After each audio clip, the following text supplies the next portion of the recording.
ওই যে আপনার ওই স্কুলের নিয়োগটার ব্যাপারে আপনি আবেদন করছেন, আপনার কাছে কি আসলে কোনো টাকা পয়সা চাওয়া হচ্ছিল কিনা আপনার ওই পদের জন্য? কি অবস্থা বলেন তো একটু। অবস্থান বলতে আমাকে আপনার হচ্ছে গত যে ঈদুল আজহা গেল তার 1 সপ্তাহ আগে ওই প্রতিষ্ঠানের ম্যানেজিং কমিটির যে সদস্য তার মাধ্যমে আমাকে ফোন দিয়েছিল। পরে আমি দেখছিলাম, যাওয়ার পরে ওখানে সভাপতি ছিল না, ওই সদস্যের মাধ্যমে বলাইছে আর কি। ওই কমিটির যে সদস্য আপনার অভিভাবক প্রতিনিধি, ওনার মাধ্যমে আমাকে বললো যে ভাই যেখানে চাকরি নিতে চান তাহলে কাউকে বলা যাবে না, আমি জানবো আর সভাপতি জানবে, 2জন জানবে। আপনার সহকারী প্রধান শিক্ষক পদে 11 লক্ষ টাকা লাগবে। যদি আপনি রাজি থাকেন তাহলে আর অন্য কারোর সাথে যোগাযোগ করার দরকার নাই, সরাসরি সভাপতির সাথে আমি কথা বলাই দিব, আপনার চাকরি হবে। পরে আমি বলছি যে যেহেতু এত টাকার বিষয়ে আমি এই মুহূর্তে কোনো সিদ্ধান্ত দিতে পারবো না, আমার 2-4 জনের সাথে একটু পরামর্শ করতে হবে, তারপরে আমি জানাবো। এই কথা বলে আমি চলে আসছি। পরে আর আমি আর মানে এইরকম ডিমান্ড চাইতে গিয়ে আমি আর যোগাযোগ করি না। ওনারা কয়েকবার ফোন দিচ্ছে, আমি আর আপনি কি তাহলে যে আগামী শুক্রবার যে পরীক্ষা হতে যাচ্ছে, আপনি কি এখনো প্রার্থী তো আছেন, আপনি কি পরীক্ষা দিতে আসবেন? জি, আমাকে আমার চিঠি ইস্যু করতে আমি পাইছি আর কি।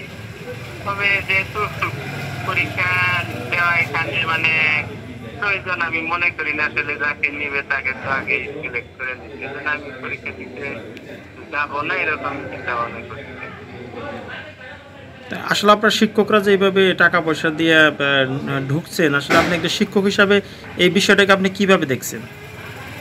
এটা আসলে একটা সামাজিক ভাবে আসলে এটা আমি কি বলবো আর কি, আমি ধরেন সিনিয়র সহকারী শিক্ষক হিসেবে আছি, এখন এই সহকারী প্রধান শিক্ষক পদে আমাকে এখানে নিলে তার জন্য 11 লক্ষ টাকা করতে হবে। এটা আমার জন্য মানে এটা এই পেশার ক্ষেত্রে একটি লজ্জাস্কর বিষয় আমি আসলে মনে করি যে শিক্ষকতা পেশায় এসে এত টাকা ঘুষ দিয়ে আমার পদোন্নতি নিতে হবে, মানে আমার দৃষ্টিতে শোভনীয় মনে হয় না। অসংখ্য ধন্যবাদ হাসান ভাই। আমি যতটুকু জানি বিগত দিনে এই স্কুলের নিয়োগ প্রক্রিয়ায় সভাপতি সাহেব তার নিজস্ব কমিটির মাধ্যমে তার নিজস্ব লোক দ্বারা এখানে নিয়োগ বাণিজ্য করছে। নিয়োগ বাণিজ্যে অফিস সহায়ক পদে তার ভাগ্নির ছেলেকে নিয়োগ দিচ্ছে এবং আগামীতে যে নিয়োগটা আছে সেই নিয়োগে উনি তার সুমন্দিকে সহকারী প্রধান শিক্ষক এবং সুমন্দির ছেলেকে অফিস সহকারী নাম বলে দেন।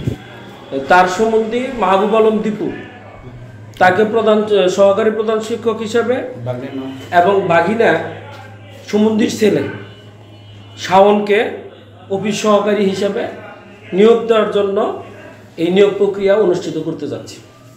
আপনার নাম এটুকু আমি জানি এবং এটা 100% শিওর। মানে তার আত্মীয়র মধ্যে তার যে 2জন নাম বললেন, জি, তার আত্মীয়তার সংশ্লিষ্টতা আছে, একদম আত্মীয়তার সংশ্লিষ্ট। এবং আমরা যতটুকু শুনছি যে টাকা পয়সার লেনদেন হয়েছে, এটাও কি সত্য? হ্যাঁ, এটা সত্য।